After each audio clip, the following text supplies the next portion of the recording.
Je suis le révérend docteur Esaïe Ngamoun. Je vous conseille d'écouter cette radio qui parle de Jésus de Nazareth et celui qui vous aime. Il veut votre salut. Écoutez Dunamis 94.0 et vous serez sauvés.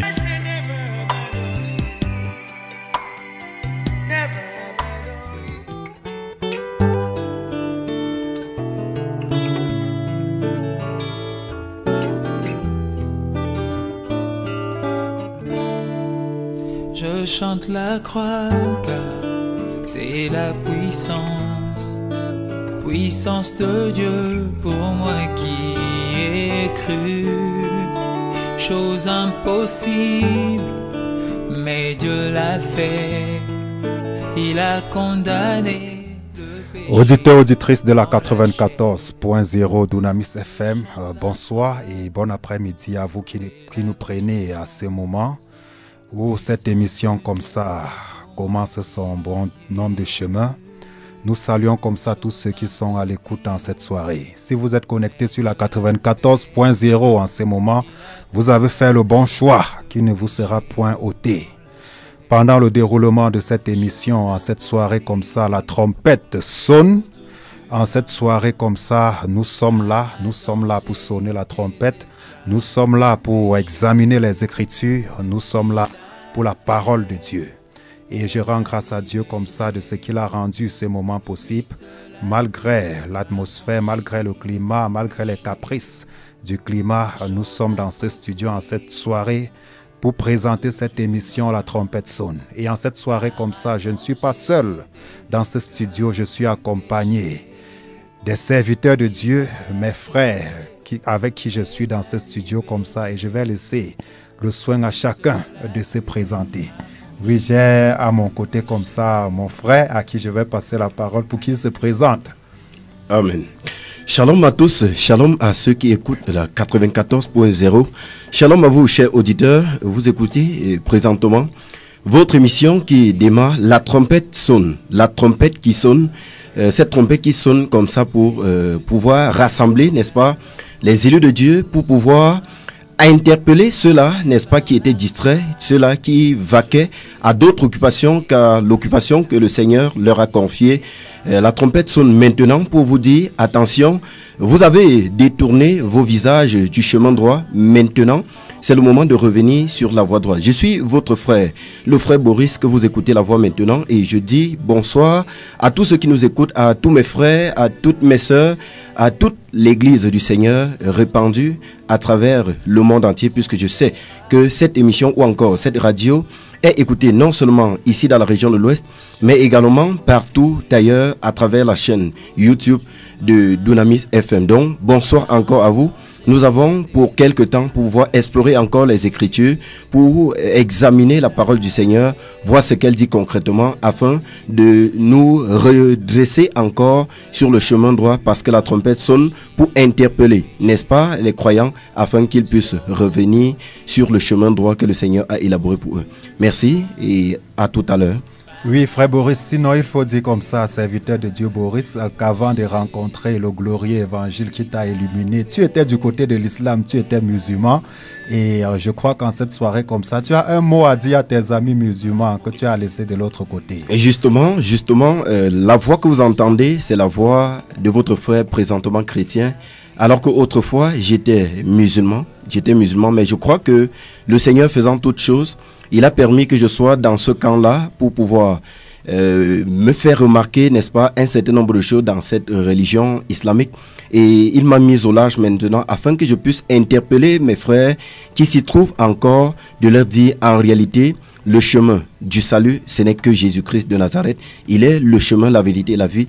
Et le salut ne s'obtient que par lui. Donc, mes frères, à vous, amis musulmans qui m'écoutez maintenant, vous pouvez être comme moi, c'est possible, n'est-ce pas, d'être délivré. Je sais combien est votre peine de rester dans votre position, mais je vous le dis déjà, je vous le rassure, c'est possible. Moi qui suis aujourd'hui serviteur du Dieu d'Israël et disciple de Christ Jésus, notre Sauveur, j'étais autrefois musulman, mais aujourd'hui, par la grâce du Seigneur, j'ai été exaucé parce qu'il y a une prière que nous faisons en islam dans la première sourate qui disait « Guide-moi vers le droit chemin ».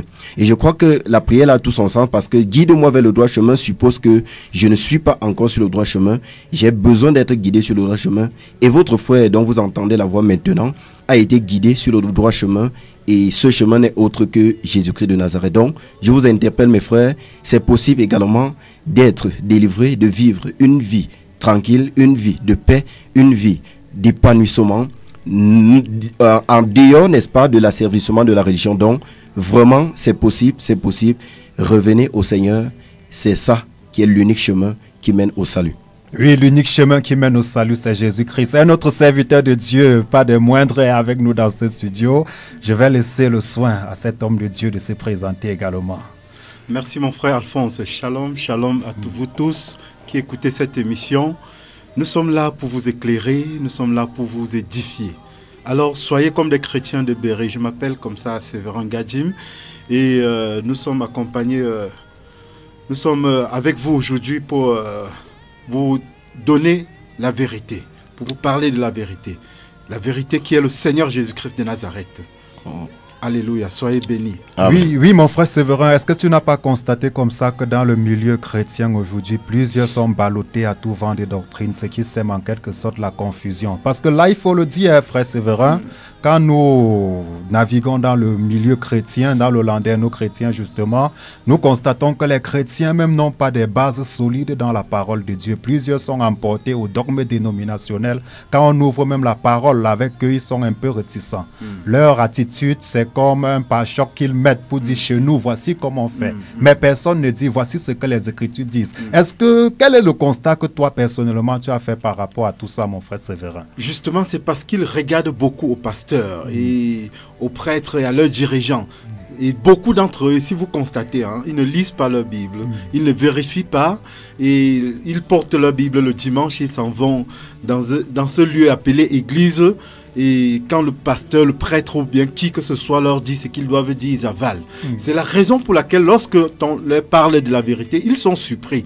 Ils vont te dire, c'est chez nous, on fait plutôt comme ça. Je suis né dans cette religion et je reste là. C'est comme ça qu'on pratiquait chez nous et je ne voudrais pas savoir rien d'autre. La Bible dit, le Seigneur a dit, vous connaîtrez la vérité et la vérité vous affranchira. Alors ils ne sont pas affranchis, ils restent dans l'esclavage parce qu'ils ne veulent pas connaître la vérité.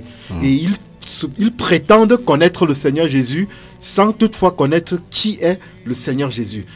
Sans connaître qui est la vérité en effet. Et la vérité c'est le Seigneur Jésus-Christ de Nazareth. Oui, justement, et c'est pour cette vérité que nous sommes là en cette soirée. Avant de continuer comme ça, nous allons prendre cette ponctuation musicale. Le temps pour vous de prendre une bonne position d'écoute.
Oui, c'est votre émission La Trompette sonne comme ça sur la 94.0 Dunamis FM. Cette trompette qui sonne pour rassembler les élus, le blé du Seigneur. Parce que bientôt, mes bien-aimés, le feu doit tomber dans ce monde Et le Seigneur est en train de sonner la trompette comme ça pour rassembler ses élus, pour rassembler ses enfants. Avant que nous ne continuions, mon cher frère Boris, tu dois nous donner comme ça, par la grâce de Dieu, un mot de prière. Alléluia. Amen. Seigneur, notre Dieu et notre Père, nous te rendons grâce en ce jour, ô Père, pour la grâce que tu nous as accordée en ce moment. Seigneur, tu as permis que nous soyons parmi les vivants de ce jour et tu as permis, ô Dieu de gloire, que nous soyons encore sur les ondes aujourd'hui pour pouvoir sonner la trompette, Seigneur, afin de rassembler des brebis dispersées, ô notre Dieu, afin d'interpeller, ô notre Dieu, ceux-là qui étaient tombés dans la lassitude, ceux qui étaient tombés, ô Père de gloire, dans le sommeil, ceux-là qui étaient, ô notre Dieu, lassés, Père, du travail, ô notre Dieu, que tu leur as confié. Seigneur, notre Dieu, notre Père, alors que tu as permis que tes serviteurs puissent être ici, nous te recommandons ce moment, ô Père, que nous allons passer et nous prions au Roi de gloire, Seigneur, que ta servante, ton serviteur qui écoute maintenant, Seigneur, adhère à ce message que tu as contenu dans ta parole. Dieu glorieux, nous nous abandonnons entre tes mains. Conduis-nous, ô notre Dieu, parle au travers de nos bouches, ô Seigneur, et que l'honneur et la gloire te reviennent. Au nom de Jésus-Christ de Nazareth. Amen. Amen. Amen. Que la gloire et l'honneur reviennent au Seigneur Jésus-Christ. Amen. Le roi des rois, le Seigneur des seigneurs, le Dieu tout-puissant. Amen. Le Dieu manifesté en chair. Oui, nous sommes là en cette soirée comme ça pour parler encore de la parole de Dieu, de la part du Seigneur. Et en cette soirée, le thème qui doit meubler notre échange comme ça porte sur la puissance de l'évangile. Nous allons parler en cette soirée de la puissance de l'évangile. Parce qu'en réalité, le constat que nous avons fait en lisant les Écritures est qu'il n'y a point d'évangile sans puissance. Un évangile prêché sans démonstration d'esprit et de puissance n'est rien d'autre qu'une philosophie humaine. Amen. Oui, et nous allons ouvrir comme ça dans le livre de Romains. Romains chapitre 1. Romains 1 verset 16. Là l'apôtre Paul déclare par le Saint-Esprit, car je n'ai point honte de l'évangile, c'est la puissance de Dieu pour le salut de quiconque croit, du juif premièrement, puis du grec. Parce qu'en lui est révélée la justice de Dieu par la foi, et pour la foi selon qu'il est écrit, le juste vivra par la foi. L'apôtre Paul nous rappelle ici qu'il n'a point honte de l'évangile, parce que c'est la puissance de Dieu pour le salut de quiconque croit. Ça veut dire que dans l'évangile est manifestée la puissance de Dieu. Ça veut dire qu'il n'y a pas d'évangile sans puissance de Dieu. Et il n'y a pas de puissance de Dieu sans évangile. Parce que l'évangile révèle la puissance de Dieu. En réalité, on ne peut pas dissocier l'évangile de la puissance de Dieu. Donc toutes les fois où l'évangile est prêché conformément comme il doit être prêché, il y a automatiquement manifestation de puissance, mes frères. Amen. Chers auditeurs, sur cette parole, je vais vous poser la question de savoir qu'est-ce qu'on vous a prêché? Qu'est-ce qu'on vous a prêché? Vous a-t-on prêché les philosophies ou les traditions des hommes? Parce que toutes les fois où l'évangile est prêché, cet évangile est accompagné de la puissance. Il n'y a pas d'évangile sans puissance. Et nous allons regarder comme ça depuis le commencement de l'église avec Actes chapitre 2. Nous allons voir la puissance de Dieu se déployer. Quand nous allons évoluer, nous allons arriver dans Actes chapitre 8. Nous allons voir la puissance de Dieu se déployer avec Philippe. Philippe qui doit baptiser l'eunuque éthiopien. Et après qu'il ait baptisé l'eunuque éthiopien, l'Esprit de Dieu doit l'enlever. C'est ça la puissance de Dieu. Nous allons voir la puissance de Dieu se déployer avec Corneille. Nous allons voir la puissance de Dieu tout au long des Écritures. Il n'y a pas une seule prédication. Il n'y a pas une seule prédication sans puissance de Dieu, mes bien-aimés. Et Paul dit là qu'il n'a point honte de cet évangile, car c'est une puissance de Dieu. C'est la puissance de Dieu pour le salut de quiconque croit. Il dit du juif premièrement, puis du grec. Donc ça veut dire que toutes les fois où l'évangile est prêché, en esprit et en vérité, la puissance est déployée. Voilà ce que la Bible nous présente, mes bien-aimés. Et nous ne pouvons pas parler de cet évangile sans parler de la personne de Jésus-Christ. Parce que l'évangile a à voir avec la personne de Jésus-Christ. En dehors de la personne de Jésus-Christ, on ne peut pas parler d'évangile. L'évangile concerne Jésus-Christ. L'évangile concerne Jésus-Christ mort et ressuscité. Et une fois qu'il est ressuscité, il manifeste comme ça la puissance de la résurrection. Ça veut dire quoi? Ça veut dire toutes les fois où l'évangile est prêché, la puissance de la résurrection accompagne cet évangile. Alléluia. Amen. Et nous ne pouvons pas parler d'évangile au jour d'aujourd'hui sans parler de la puissance de Dieu. Un évangile sans puissance est un évangile mort. En réalité, ce n'est pas l'évangile, mais ce sont des fables. Nous allons lire comme ça dans 1 Corinthiens. 1 Corinthiens, chapitre 1. Regardons ce que la Bible dit concernant cet évangile bien-aimé. Qu'est-ce qu'on vous a prêché? Qu'est-ce qu'on vous a prêché? Vous a-t-on prêché l'évangile? Vous a-t-on prêché l'évangile? Avez-vous reçu cette puissance? Voyez-vous cette puissance manifestée dans vos vies au quotidien? Là, dans le livre de 1 Corinthiens chapitre 1, à partir du verset 18, il est dit: car la prédication de la croix est une folie pour ceux qui périssent, mais pour nous qui sommes sauvés, elle est la puissance de Dieu. Aussi est-il écrit: je détruirai la sagesse des sages et je rendrai nulle l'intelligence des intelligents. Où est le sage? Où est le scribe? Où est le raisonneur de ce siècle? Dieu n'a-t-il pas convaincu de folie la sagesse du monde? Car puisque le monde avec sa sagesse n'a point connu Dieu, il a plu à Dieu dans sa sagesse de sauver les croyants par la folie de la prédication. Les Juifs demandent des miracles et les Grecs cherchent la sagesse. Nous prêchons Christ crucifié, scandale pour les Juifs et folie pour les païens. Mais puissance de Dieu et sagesse de Dieu pour ceux qui sont appelés tant Juifs que Grecs. Car la folie de Dieu est plus sage que les hommes et la faiblesse de Dieu est plus forte que les hommes. Voilà ce que l'apôtre Paul nous dit dans le livre de Corinthiens. En réalité, en l'évangile est manifestée la puissance de Dieu. Donc il n'y a pas d'évangile sans puissance de Dieu. Amen. Maintenant donc, si dans nos assemblées, on nous prêche des choses du 1er au 31 et qu'on n'expérimente pas la puissance de Dieu, est-ce véritablement l'évangile?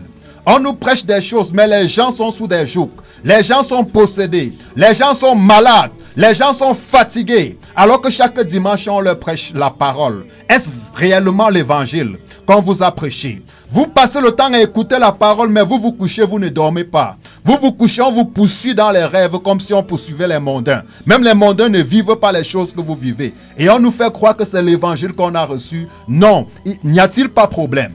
N'y a-t-il pas problème, chers auditeurs? N'y a-t-il pas problème? Parce que l'évangile a franchi. L'évangile, c'est la puissance de Dieu pour le salut de quiconque croit. Amen. Il n'y a pas d'évangile sans puissance. Ça veut dire on vous a prêché les dogmes. On vous a prêché les dogmes. Lisez les Écritures, mes bien-aimés chers auditeurs. Toutes les Écritures. Montrez-moi une seule scène où l'évangile a été prêché sans démonstration d'esprit et de puissance. La puissance de la résurrection accompagne l'évangile qui est prêché. Maintenant, qu'est-ce qui s'est passé? Quelque chose s'est passé et nous allons voir cela avant que je ne passe un temps de parole à mes frères pour dire également quelque chose par rapport à ça. Nous allons voir quelque chose dans le livre d'1 Corinthiens chapitre 2. Souvenez-vous, chez les Corinthiens, l'apôtre Paul est en train de s'adresser aux Grecs. C'est aux Grecs qu'il s'adresse, à des personnes qui étaient dépositaires de la sagesse, la philosophia. C'est à eux qu'il s'adresse. Quand Paul est arrivé chez eux, ce n'est pas les fables, ce ne sont pas les fables qu'il est venu leur raconter. Mais il est venu, il a prêché l'évangile de puissance. Et c'est cet évangile de puissance dont nous avons besoin dans notre génération. Dans 1 Corinthiens chapitre 2, qu'est-ce que la Bible nous dit? La Bible nous dit ceci dans le livre d'1 Corinthiens chapitre 2. Pour moi, frère, à partir du premier verset. Lorsque je suis allé chez vous, ce n'est pas avec une supériorité de langage ou de sagesse que je suis allé vous annoncer le témoignage de Dieu. Car je n'ai pas eu la pensée de savoir parmi vous autre chose que Jésus-Christ et Jésus-Christ crucifié. Moi-même, j'étais auprès de vous dans un état de faiblesse, de crainte et de grand tremblement. Et ma parole et ma prédication ne reposaient pas sur les discours persuasifs de la sagesse, mais sur une démonstration d'esprit et de puissance, afin que votre foi soit fondée non sur la sagesse des hommes, mais sur la puissance de Dieu. Amen. Alléluia. Voilà ce dont il est question. Ça veut dire quoi? Ça veut dire en réalité, toutes les fois où Jésus-Christ crucifié est présenté en scène, la puissance accompagne. Mais si Jésus-Christ crucifié n'est pas présenté, il n'y aura pas puissance. On doit raconter les fables. On doit raconter des choses. Il faut écouter du matin au soir pour être sauvé. Mais en réalité, il n'y a pas l'Esprit de Dieu. Quand il y a l'Esprit de Dieu, Jésus-Christ crucifié, présenté en scène, le Saint-Esprit accompagne. Et le surnaturel se produit. C'est de ça qu'il est question, mes bien-aimés. Oui, mon frère Boris, est-ce que tu peux dire quelque chose par rapport à ça comme ça? Parce que là, ça brûle dans ce studio. Exactement. Déjà, mon frère, le constat est clair. Le constat est clair dans les Écritures. L'évangile s'accompagne, n'est-ce pas, par la puissance. L'évangile s'accompagne par la puissance. Et dans ce Marc chapitre 16, le verset 17, le Seigneur va dire là-bas quoi? Il dit, voici les miracles qui accompagneront ceux qui auront cru. Voici les miracles qui accompagneront ceux qui auront cru. Donc ça veut dire quoi? Ça veut dire que lorsque l'évangile est prêché et que les gens ont adhéré à ce message, le miracle naturellement suit la personne. Et ce qui est encore plus intéressant là-bas, c'est qu'on s'adresse ainsi à ceux qui ont cru. On n'a pas dit voici les miracles qui vont accompagner les pasteurs. On n'a pas dit voici les miracles qui vont accompagner les apôtres. On n'a pas dit voici les miracles qui vont accompagner les évangélistes. Mais on a dit ceux qui auront cru. Ceux qui auront cru. Donc, ça veut dire quoi? Celui qui m'écoute maintenant doit seulement se rassurer qu'il a cru au Seigneur Jésus. Qu'il a cru au message de l'évangile. Parce qu'il va dire, allez par tout le monde entier et prêchez la bonne nouvelle. Celui qui croira et qui sera baptisé sera sauvé. Celui qui ne croit pas sera condamné. Il dit, voici les miracles qui accompagneront ceux qui auront cru. Donc, après avoir parlé de cette bonne nouvelle qu'on doit prêcher dans le monde entier, il va dire, voici les miracles qui vont accompagner, n'est-ce pas, ceux qui auront cru. Et ces miracles-là, ce sont des manifestations, n'est-ce pas, de cette puissance-là que l'évangile fait dans l'être humain. Et également une autre dimension, disant toujours que l'évangile que nous avons écouté, c'est une puissance de Dieu. Moi, je suis déjà un témoignage. Amen. On se comprend? Amen. Moi, je suis un témoignage. Je vous ai dit à l'entame de cette émission que je suis chrétien par la grâce du Seigneur, alors qu'autrefois j'étais musulman. Or, lorsque tu te trouves dans cette religion, vraiment, c'est carrément impossible, côté humain, que tu puisses t'en sortir un jour. Ça veut dire que les raisonnements ont été déjà, n'est-ce pas, élaborés. Des forteresses ont déjà été dressées de telle enseigne que l'être humain va rester, n'est-ce pas, cantonné dans cette religion-là qui ne mène justement pas au salut. Et ce n'est que la puissance de l'évangile qui est capable de renverser les raisonnements, de renverser, n'est-ce pas, ces raisonnements qui te maintenaient captif, n'est-ce pas, dans cette secte-là. Donc, pour moi, aujourd'hui, je suis un témoin vivant parce que autrefois même, lorsque j'étais encore dans cette religion, permettez-moi mes frères, je disais en moi, si aujourd'hui je sors de l'islam, je ne crois pas que je peux encore être croyant. Je serai athée. Ou encore, je disais même, je ne vois pas ce qui pourra encore me sortir, n'est-ce pas, de l'islam. Je ne vois pas ce qui pourra faire que je quitte de ma position de musulman pour être quelque chose autre. Mais la puissance de l'évangile, c'est ça qui m'a affranchi en fait. La puissance de l'évangile, c'est ça qui m'a affranchi. Tu ne peux pas expliquer de façon, n'est-ce pas, concrète que c'est ceci, c'est le mot ci, c'est le mot là. Mais cette puissance-là qui arrache, n'est-ce pas, les brebis du Seigneur des ténèbres et les transporte à la lumière. Et vous devez savoir que ces personnes-là, à qui on prêche l'évangile ou encore la bonne nouvelle, ce sont des personnes qui sont là dans des chaînes, on se comprend, et ils ont besoin de quelque chose de fort pour pouvoir les dégager, pour pouvoir les enlever, pour pouvoir les ôter, n'est-ce pas, de ces chaînes-là pour les libérer. Et l'évangile est donc ce message indiqué pour pouvoir les libérer entièrement, n'est-ce pas, de cette captivité-là, de ces chaînes qui les retenaient. Ça peut être également parce qu'on voit aujourd'hui des chrétiens, des personnes se disant chrétiens, qui sont également enchaînés. On se comprend? Et là, on se demande déjà, quelle sorte d'évangile est-ce que nous avons écouté? Qu'est-ce qu'on a prêché jusqu'à ce que nous avons cru? Est-ce que nous avons réellement cru? Qu'est-ce qu'on a bien écouté comme message? Qu'est-ce qu'on a écouté comme bonne nouvelle? Pourquoi cette bonne nouvelle ne nous a pas affranchis? Pourquoi ça ne nous a pas libérés? Et je pense pour moi, par la grâce du Seigneur, que le moment est arrivé. Oui, peut-être quelqu'un jusqu'ici a été longtemps dans la captivité, n'est-ce pas? Et n'a pas cru en la puissance de Dieu. Mais aujourd'hui, en cette soirée même, tu es informé, nous t'informons, mon frère, ma soeur, que l'évangile de Dieu, l'évangile de Jésus-Christ, c'est une puissance. On se comprend? C'est la puissance de Dieu capable de te sortir de la situation dans laquelle tu te trouves maintenant, de te libérer du joug, peu importe le nombre d'années. Quand on parcourt les Écritures, on se rend compte qu'il y a des personnes qui avaient été sous le joug, n'est-ce pas, de Satan depuis 38 ans, 40 ans. Mais lorsque cette bonne nouvelle est arrivée, la personne a trouvé, n'est-ce pas, la guérison. La personne a été affranchie. Donc, je renchéris en ce moment pour dire, la parole du Seigneur déclare que l'évangile de Dieu, c'est une puissance, n'est-ce pas? C'est la puissance de Dieu pour ceux-là qui croient. On se comprend? Ça veut dire que toi, tu n'as besoin que de l'élément foi. Tu n'as que besoin de croire pour que cet évangile, qui est puissance de Dieu, puisse s'exercer dans ta vie. Donc, mon frère, c'est clair, l'évangile, c'est la puissance de Dieu. Amen, amen, amen. Oui, mon frère Séverin. Alors, l'évangile, c'est la puissance de Dieu. Bon. Qu'est-ce qu'on t'a prêché, mon frère? Qu'est-ce qu'on t'a prêché? La Bible dit, la foi vient de ce qu'on entend et ce qu'on entend vient de la parole de Dieu. Qu'est-ce qu'on t'a prêché? Pourquoi tu restes stagnant?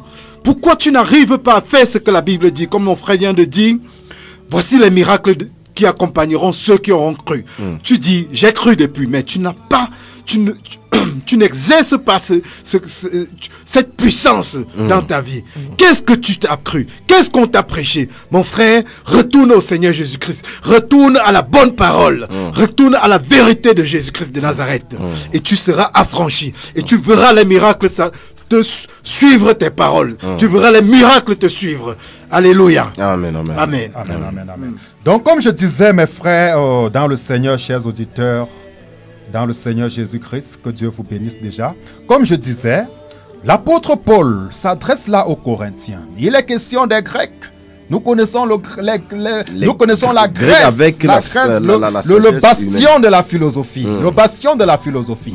Paul dit que quand il est arrivé chez eux, sa prédication ne reposait pas sur des discours persuasifs, mais sur une démonstration d'esprit et de puissance. C'est de ça qu'il est question. Lisez Actes chapitre 17, qu'il arrive dans cette ville d'Athènes. La Bible dit qu'il doit rencontrer des philosophes. Il doit rencontrer des épicuriens.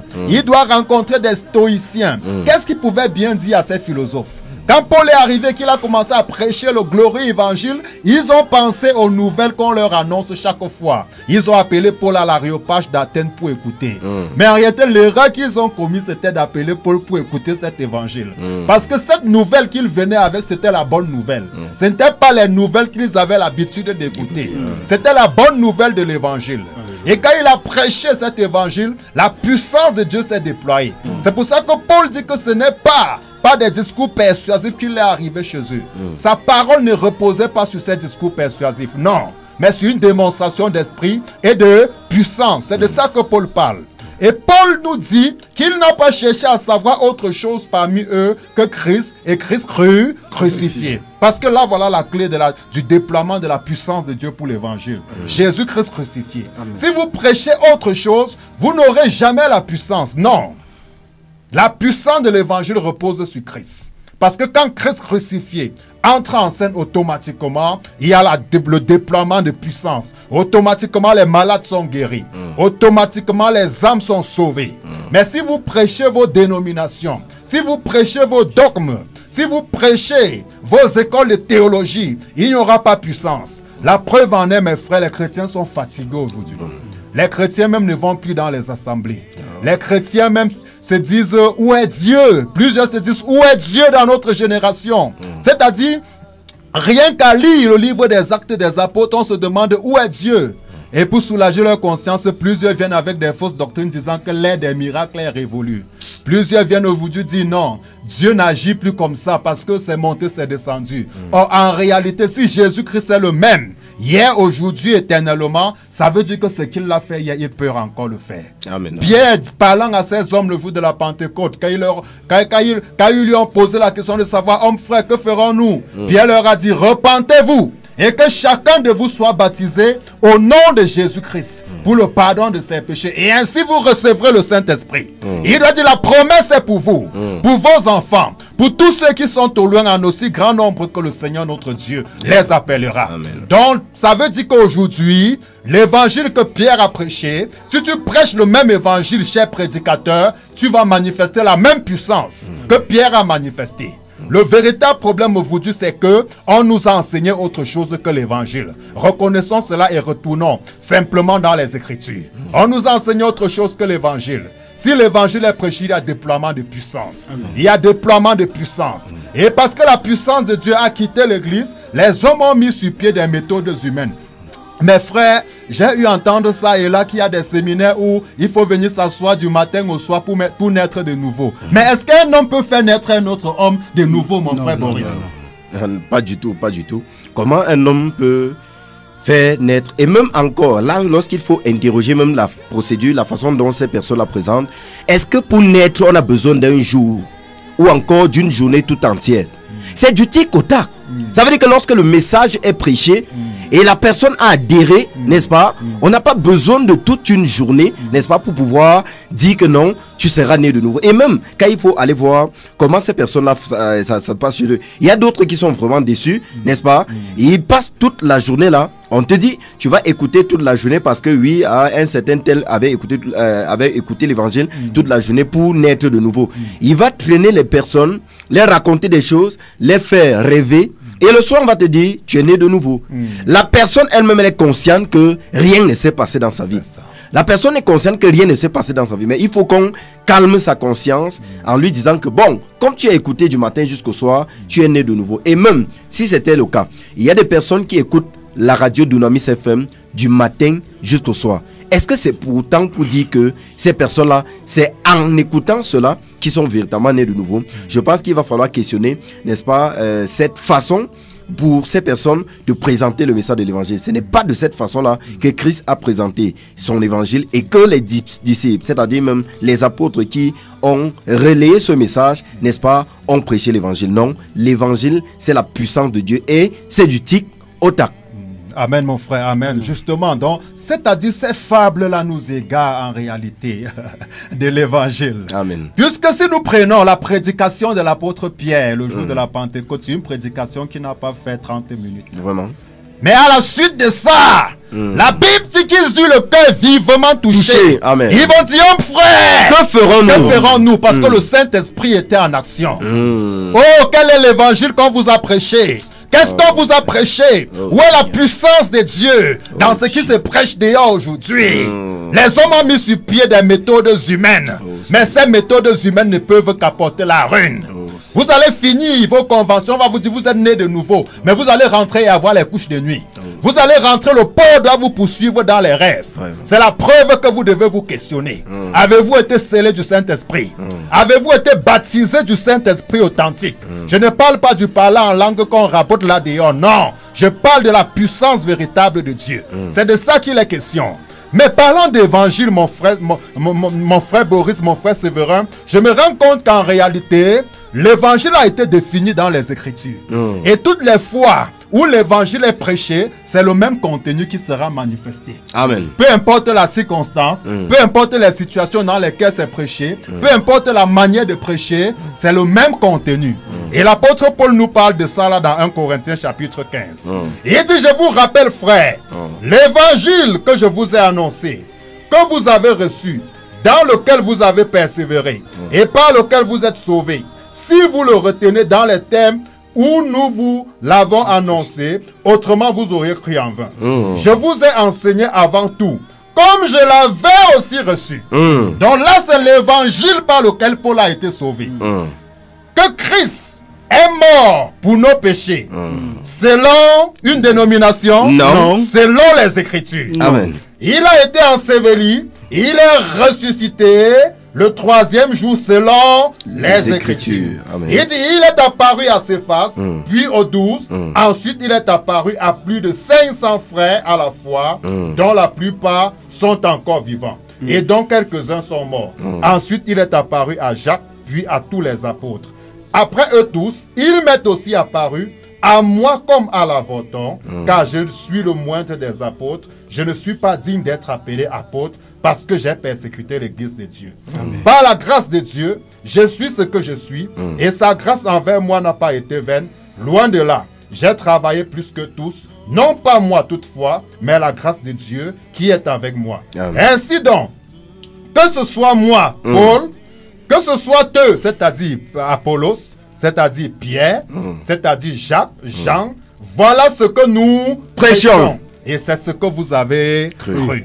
Donc en réalité, dans les Écritures, toutes les fois où il y a prédication, cette prédication doit ressortir la mort de Jésus pour le péché et sa résurrection pour la justification de quiconque croit. Il n'est pas question d'un séminaire où vous allez écouter du matin au soir, où on va vous prouver la véracité de la Bible passant par les écrits de Qumran et autres. Non, il est question du crucifié qu'on doit présenter en scène. Regardons mes frères et sœurs. Quand nous entrons dans Actes chapitre 16, la Bible dit que pendant que Paul annonçait ce glorieux évangile, Dieu ouvra le cœur de Lydie pour qu'elle soit attentive à ce que Paul disait. Et quand Dieu ouvre son cœur, elle est attentive, elle comprend, elle est sauvée. Ce n'est pas aller du matin au soir. On arrive le geôlier en prison. Quand l'évangile est prêché, la Bible dit que la même nuit, il doit croire, il doit se faire baptiser. Ce n'est pas aller du matin au soir. Qu'on ne nous endorme pas avec les dogmes. Nous devons rester dans les Écritures. N'est-ce pas, mes frères? Amen, amen, amen. Donc voilà ce qu'il en est. Oui, mon frère Boris. Et mon cher frère, tu vas te rendre compte que dans ce Acte des Apôtres, le chapitre 10, toujours pour répondre, n'est-ce pas, à ceux-là qui pensent qu'il faut écouter toute la journée pour pouvoir naître de nouveau.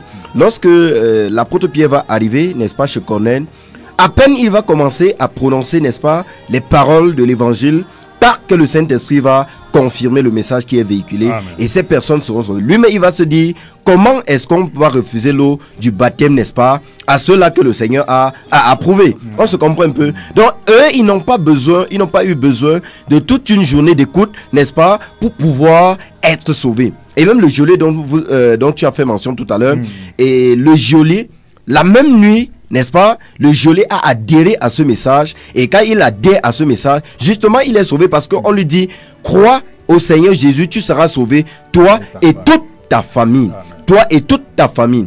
Toi et toute ta famille. Il devait croire tout simplement. Et il devait être sauvé, lui, non seulement lui, mais toute sa famille. Comme quelqu'un qui est en train de nous écouter maintenant. La personne, qu'est-ce qu'elle a à faire?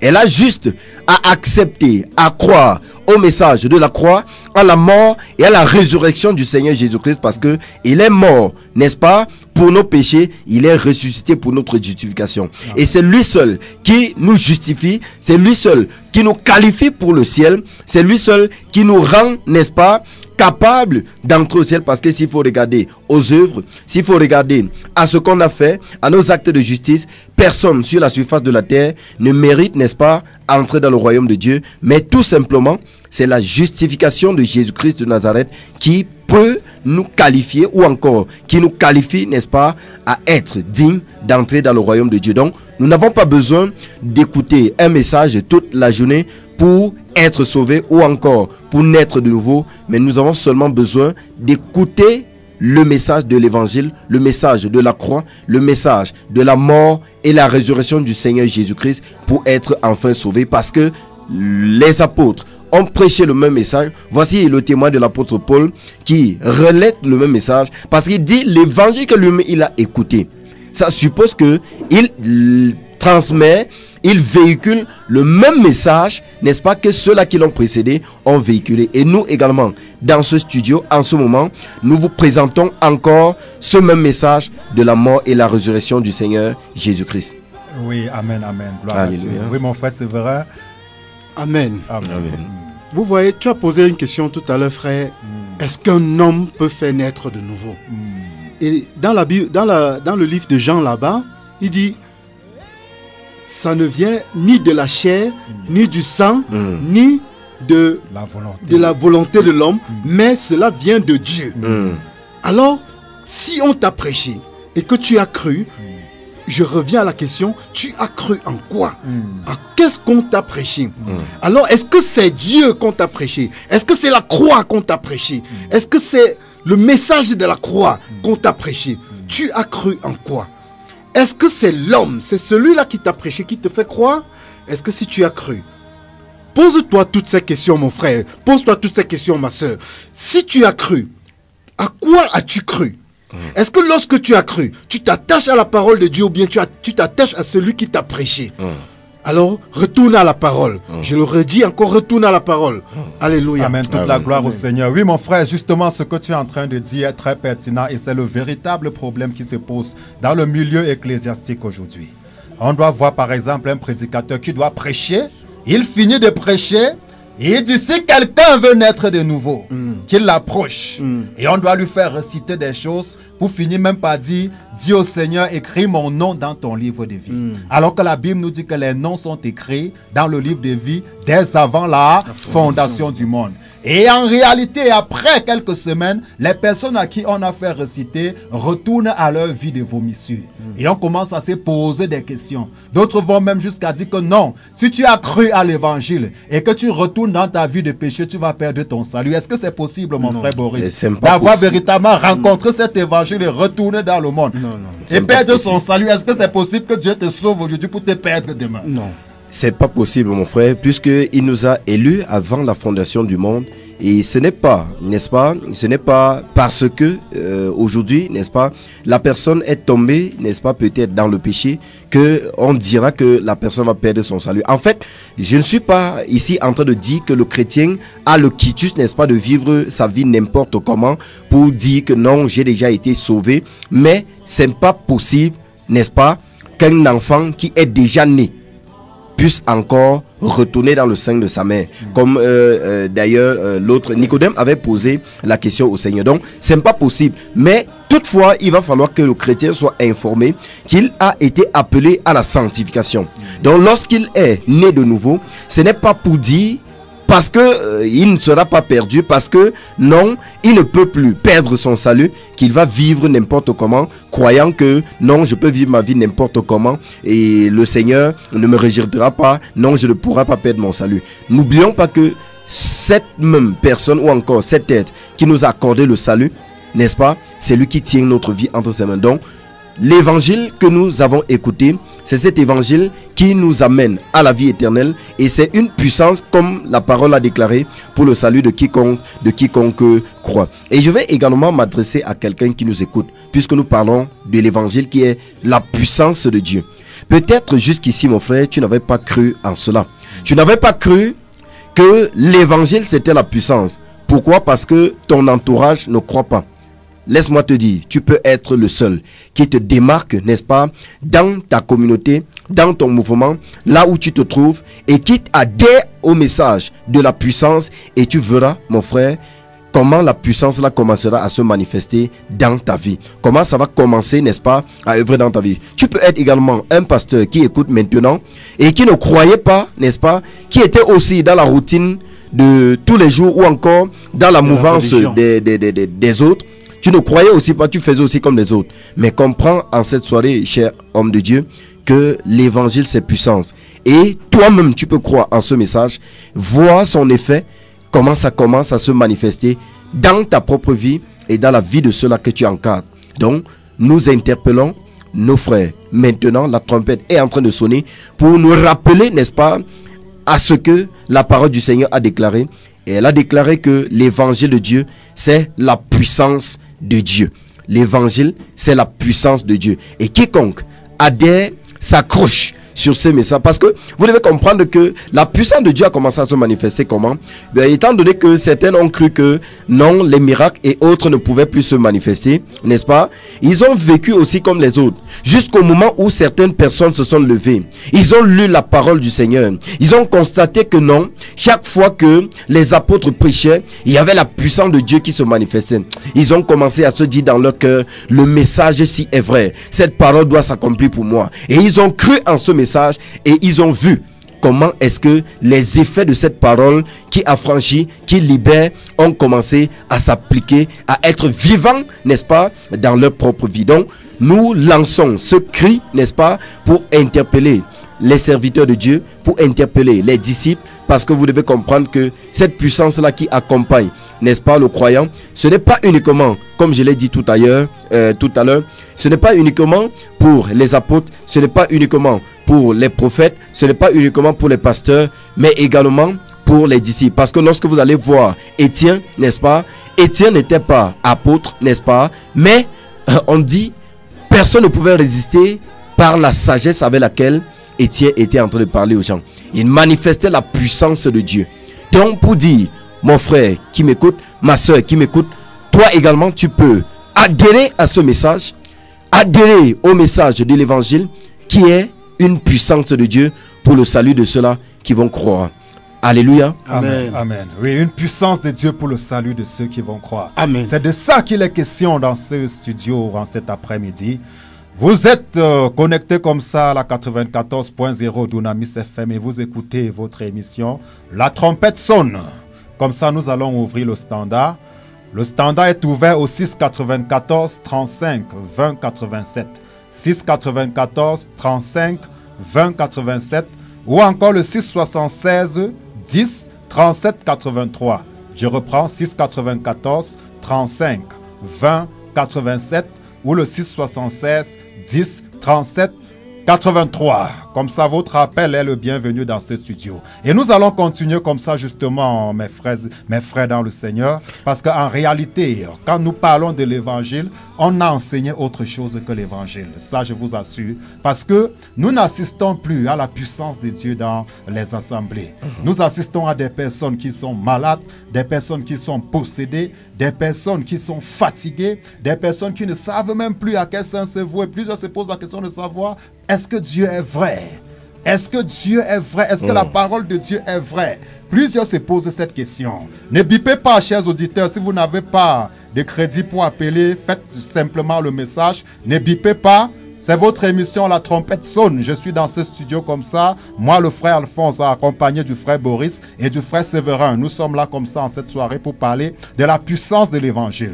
Il est donc question simplement de retourner à la parole de Dieu. Et ce n'est que dans la parole de Dieu qu'on pourra expérimenter la véritable puissance de l'évangile. C'est de ça qu'il est question tout simplement.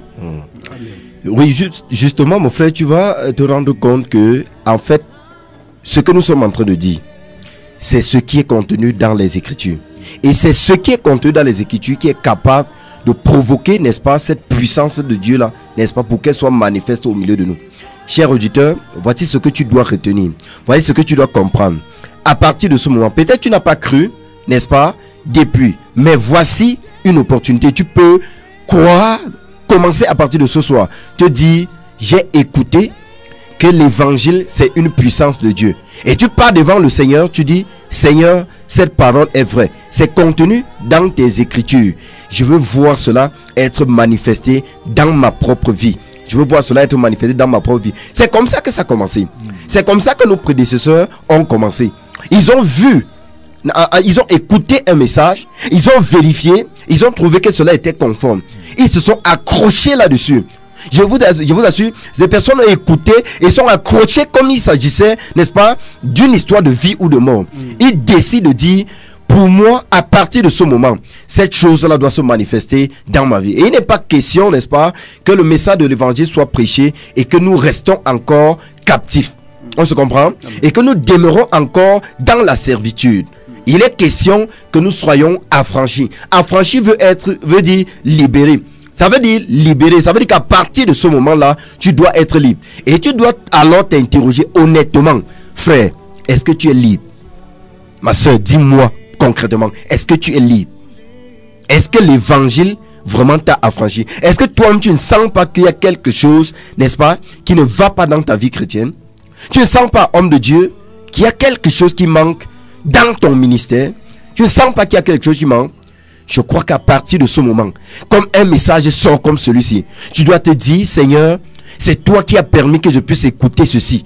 À partir de ce moment, ce message sera manifesté aussi dans ma propre vie. Je veux, Seigneur, que ce message-là soit mon message. Je veux que cette puissance-là m'accompagne. J'ai cru en ta parole. Et ta parole déclare, voici les miracles qui accompagneront ceux qui auront cru. Tu t'accroches sur ce message, tu crois en ce message.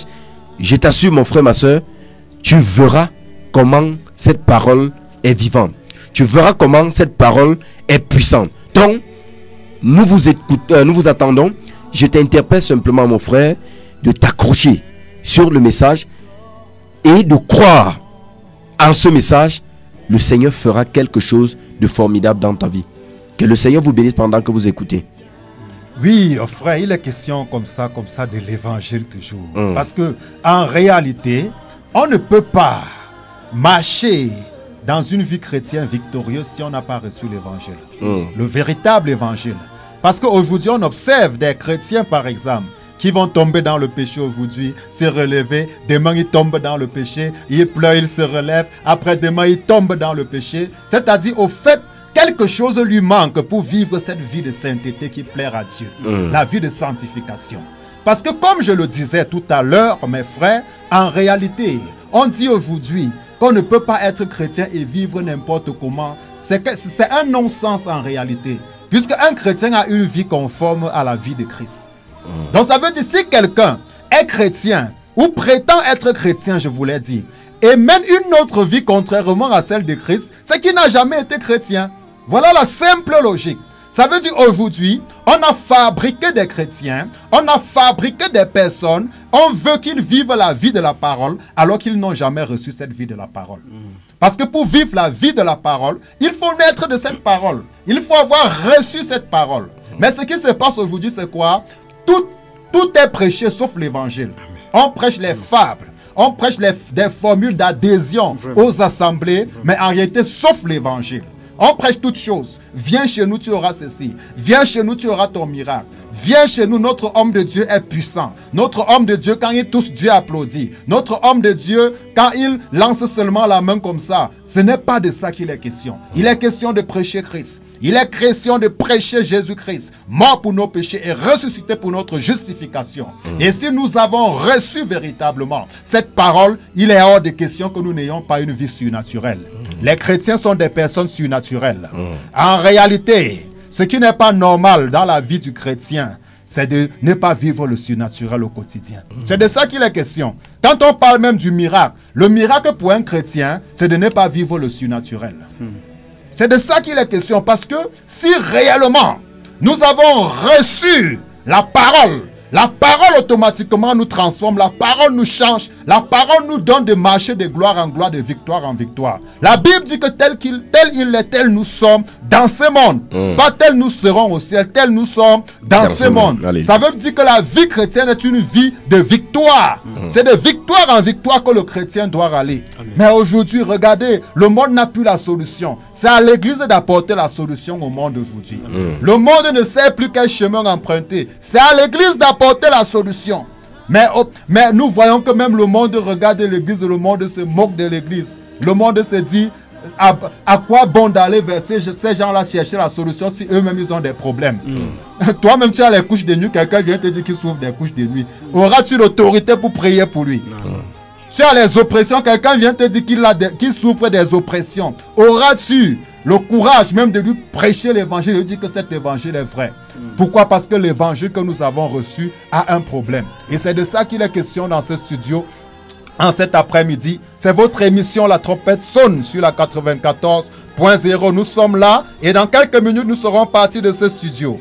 Vous avez le 694 35 20 87, 694 35 20 87 ou encore le 676 10 37 83. 676 10 37 83 pour intervenir. Oui, mes frères.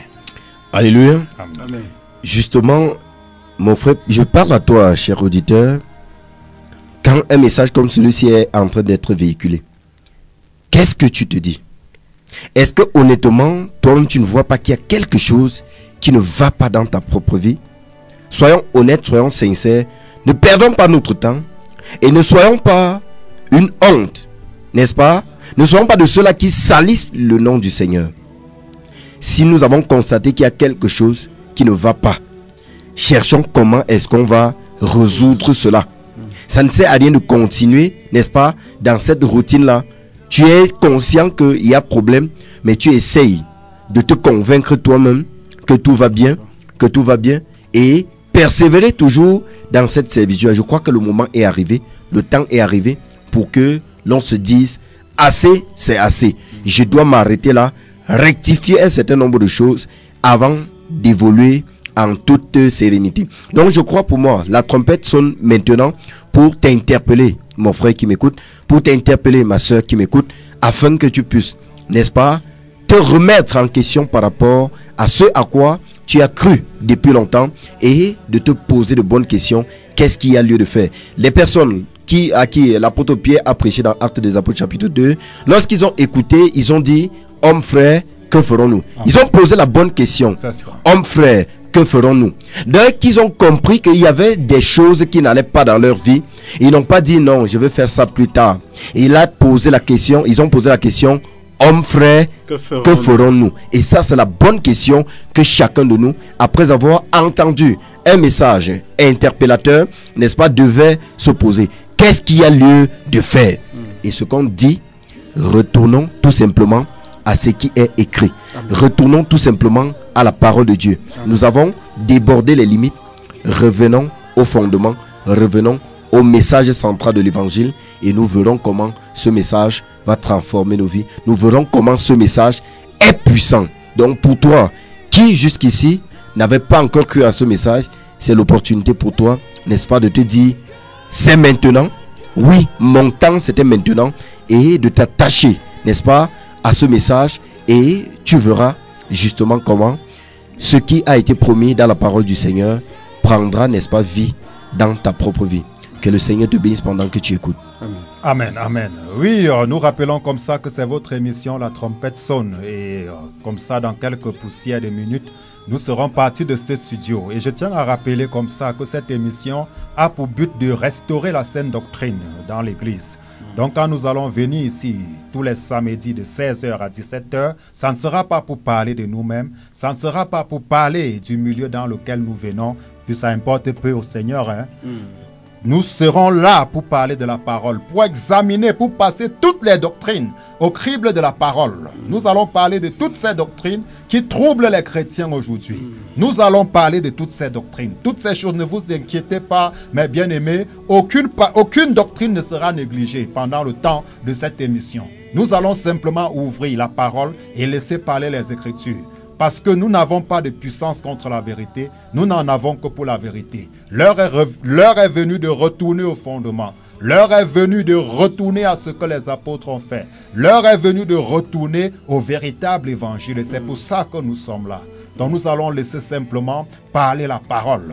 Que Dieu bénisse grandement comme ça la région de l'Ouest. Et nous croyons qu'au jour d'aujourd'hui, il est temps que les chrétiens se comportent comme les Béréens. Il est temps vraiment d'examiner tout ce qu'on vous dit, tout ce qu'on vous enseigne à la parole, à la lumière de la parole. Et rien que la parole aura raison. Amen. Ton pasteur n'aura pas raison. Ton prophète n'aura jamais raison devant la parole de Dieu. Seule la parole de Dieu aura raison. Mais on se demande aujourd'hui, ceux qui prêchent l'évangile tel que annoncé par les Écritures, ils ne sont pas en grand nombre, mon frère Boris. Qu'est-ce qui peut bien expliquer cela? Mon frère, c'est parce qu'ils suivent la routine. Ils suivent, n'est-ce pas, le mouvement des autres. Ça veut dire qu'ils sont quittés, n'est-ce pas, sur ce qui est contenu dans la parole du Seigneur pour suivre, n'est-ce pas, le règlement intérieur d'un certain milieu, ou encore le message que certaines personnes ont prêché. Au lieu de retourner à ce qui est écrit, ils sont plutôt partis porter le message que quelqu'un d'autre a prêché de lui-même. Alors que tout simplement, on devait revenir au message central, au message de l'évangile. Et je vais également interpeller, comme je vous ai dit tout à l'heure, je suis chrétien aujourd'hui par la grâce de Dieu, mais autrefois j'étais musulman. Et je sais ce que ces personnes-là, ces musulmans-là, n'est-ce pas, font aux chrétiens. Et avant, n'est-ce pas, d'être chrétien par la grâce du Seigneur, moi-même, comme l'apôtre Paul autrefois, j'ai persécuté les chrétiens en essayant, n'est-ce pas, de refroidir les chrétiens, de les décourager sur leur chemin. Mais aujourd'hui, par la grâce du Seigneur, je suis chrétien, convaincu et très certain du chemin sur lequel je suis établi maintenant. Donc, je sais qu'il y a également mes frères qui ont des difficultés ou encore qui ont été abordés par des musulmans qui les posent des questions, qui arrivent parfois à les coincer ou encore à ne pas trouver des réponses dans leur esprit. Voici votre frère qui est passé, n'est-ce pas, par ce chemin. Vous pouvez vous rapprocher de nous. Nous allons tout simplement vous répondre à vos différentes questions que ces personnes vous présentent dans l'intention de vous séduire. Que le Seigneur vous bénisse pendant que vous écoutez. Oui, sinon il est important de rappeler, mon frère Boris, que dans ta mission, un auditeur, nous allons faire la grâce. Ne bipez pas, cher auditeur, ne bipez pas si vous n'avez pas le crédit pour appeler, faites simplement un message. Il est question de rappeler également à mon frère Boris que dans la mission que le Seigneur t'a confiée par rapport à nos frères qui sont encore dans l'islam, il est question de dire que c'est toute une mission que Dieu t'a confiée pour eux. Exactement, Et exactement. comme ça, j'aimerais déjà que tu précises également que dans cette mission que Dieu t'a confiée pour eux, il y a comme ça tout un groupe WhatsApp que tu as mis sur pied pour Évidemment, exercer dans cette tâche-là. Oui. Évidemment, il y a un forum WhatsApp là qui a été initié pour pouvoir éclairer, n'est-ce pas, les uns les autres sur la face cachée de l'islam. La face cachée de l'islam, puisque plusieurs voient les musulmans en blanc, ils se disent toujours que à l'intérieur là, ce n'est que du blanc. Mais je vous rassure, il y a une face obscure de cette religion que je présente par la grâce du Seigneur. Il a permis que je puisse être dans cette religion. Je l'ai connue. Il est question pour moi de vous interpeller, de vous avertir, de dire attention, ne tombez pas dans le même trou que moi autrefois. Mais voici ce que justement ces personnes cachent dans leur religion. Il y a beaucoup qui ne savent pas, même les musulmans eux-mêmes ignorent. Mais les grands savants, les cheikhs, les imams, n'est-ce pas, eux ils savent ce qui vous cache. Et nous, également à notre niveau, nous vous présentons cela. Donc vous pouvez vous rapprocher de nous et nous allons tout simplement vous éclairer sur ce domaine. Oui, le train entre comme ça en gare pour ce jour. Sur ces panels comme ça, j'étais le frère Alphonse accompagné de mon frère Boris et du frère Séverin. Frère Séverin, un dernier mot pour nos auditeurs avant que nous ne partions. Ce que je dirais aux bien-aimés frères, que la grâce et la paix qui vous soient abondamment multipliées. N'oubliez surtout pas, chaque fois, faites comme des chrétiens de Béret, vérifiez à la parole, vérifiez toujours la parole. Qui que ce soit, qui prêche, vérifiez la parole. Qu'est-ce que la parole de Dieu dit? Et le Seigneur vous convaincra par sa parole. Alléluia. Amen, amen. Oui, mon frère Boris, dernier mot comme ça à l'endroit de nos auditeurs. Que le Seigneur bénisse tous ceux qui nous ont écoutés et agissez dès maintenant. Ne croyez pas que c'est au hasard que vous avez écouté ce message. Que Dieu vous bénisse. Que Dieu vous bénisse grandement. L'homme qui manipulait les boulons comme ça en cette soirée est justement Monsieur Emeran Takam.